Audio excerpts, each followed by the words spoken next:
Hi, everybody. This is Mr. Wise with a sneak preview of Google Forms. And Google Forms has a new quiz function. If you're like me and you've been using your Google Forms as quizzes and exams, you've probably been using Flubaroo to grade those quizzes and perhaps send some feedback to your students. And now Google will do some of those functions for you. So I have an exam here that is an actual exam that I used earlier this year with Flubaroo. And if I want to turn this into a quiz, it's not too difficult. I simply click the settings gear, and right away I can click on quizzes. And there's a toggle switch here to make that Google form a quiz now.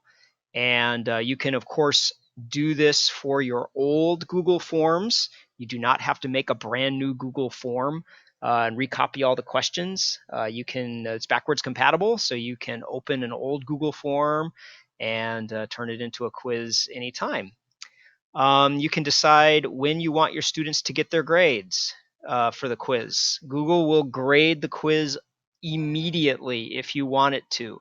Now you have to think about that. You might not want the students to know exactly what their score is immediately because you might want to wait for everybody in the class to finish their quiz, or you may even want to wait until the end of the day. Or if you click this button, you may want to wait until you, the teacher, have a chance to review all of the answers manually. So that's kind of a nice feature. You can also choose whether the students will get to see their missed questions or see their correct answers, or whether they want to see what their point values are. So once you've set up these settings the way you like, you can go back to the General tab, and right away I saw something on the General tab that really made me pretty excited. You can choose, of course, whether or not to automatically collect your students' email addresses.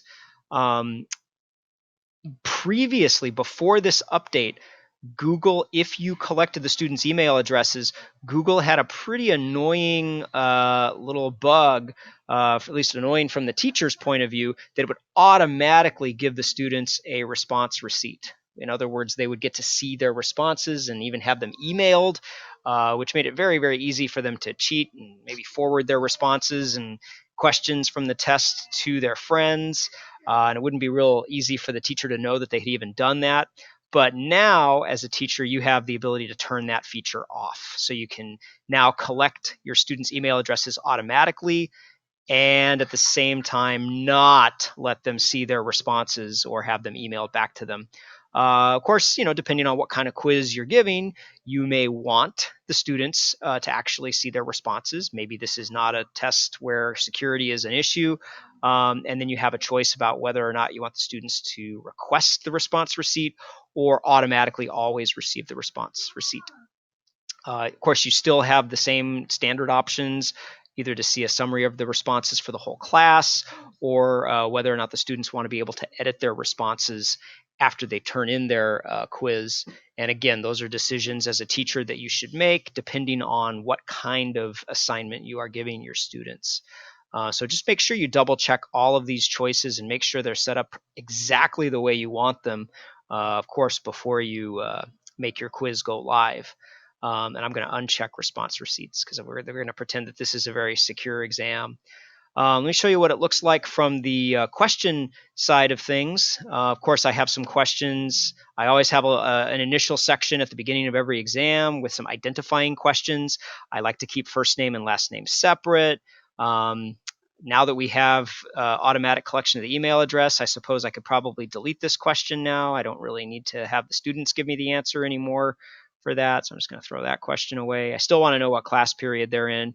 And then when we get to a test question, we're going to have to tell Google what is the correct answer to this question.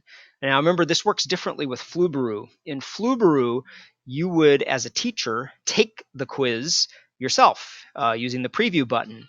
But you don't have to do that now. Now you can actually tell Google what is the correct answer to this question so that Google can grade it for you. For example, right here I have the answer key. So I'm just going to click on the answer key button.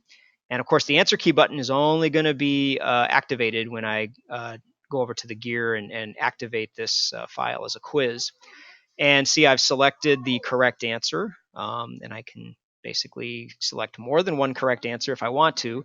But of course, there is only one father of modern genetics, so it's Gregor Mendel. I can decide how many points I want to make this question worth. I think this is an easy one, so it's going to be 1 point. And then I can go back and edit the question if I want. I can still slide, drag, and drop. I can change the sequence of the answers. And I still have all the other options that I have for any other question on a Google form. I can choose to make the question required. I can show a description. I can shuffle option orders. Of course, I have some skip logic that I can apply. So nothing else has really changed about the question format. I do notice, go back to the feedback, I can add some answer feedback now if I want. So in other words, if the students get this question wrong, I can type in a short section of feedback. So I can let them know maybe what page to look at in the book or what vocabulary term they needed to study to get that question correct. And I can give separate feedback for incorrect answers and correct answers. Also, in both cases, the feedback has a link button. So I could actually give them not only some text feedback, but I can also give them a link to go to a certain page. So for example, maybe I have a tutorial or a video clip, a YouTube video or something like that I want them to look at if they got a specific question wrong, and I can add that link here. So again, I hope you've enjoyed this sneak preview of the new quiz functions of Google Forms, and thanks for watching.